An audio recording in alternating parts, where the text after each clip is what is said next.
বাংলাদেশকে হারিয়ে যুক্তরাষ্ট্রের ইতিহাস।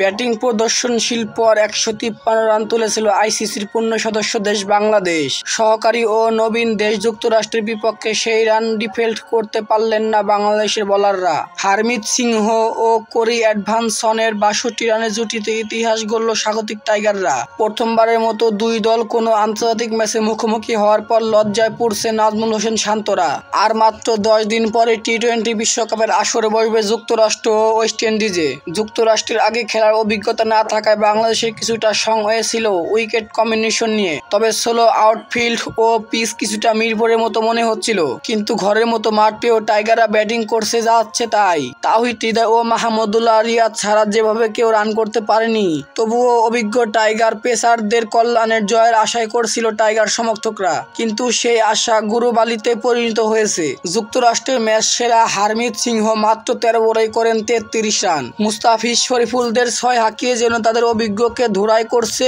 এই বাঁহাতি ব্যাটার। অন্যদিকে বাউন্ডারি প্রান্তে ঝুঁকছিলেন নিউজিল্যান্ড ছেড়ে আমেরিকার দলটি হয়ে খেলতে নামা কোরিন এডভানসনকে। শেষ পর্যন্ত তিনিও করলেন ২৫ বলে ৩৪ রান। তাতেই ৩ বল হাতে রেখে নিশ্চিত হয়ে গেল বিশ্বকাপ আয়োজক দেশের স্মরণীয় জয়। বাংলাদেশে দেওয়া ১৫৪ রানের মাঝামাঝি লক্ষ্য তারা করতে নেমে শুরুতেই আগ্রাসী ব্যাটিং শুরু করেন স্বাগতিক ওপেনাররা। ৩ ওভারে ২৭ রান তোলার পর যুক্তরাষ্ট্রের অধিনায়ক মোকান্ত প্যাটেল আউট হয় ১০ রান করে। তবুও টি-২০ মেজাজ ধরে রেখে দ্বিতীয় উইকেটে ৩৮ রানের জুটি গড়েন আরেক ওপেনার সিলভেস্ট্র লেটর ও অ্যান্ড্রিস গুডস। ১৮ বলে ২৩ রান করা গুডসকে ফেরান রিশাদ হোসেন। অথচ এই দলটাই বিশ্বকাপের নতুন কিছু এনে দেওয়ার স্বপ্ন নিয়ে দেশটিতে পা রেখেছে। অন্যদিকে নিজেদের ক্রিকেট ইতিহাসের সবচেয়ে বড় জয় পেল যুক্তরাষ্ট্র।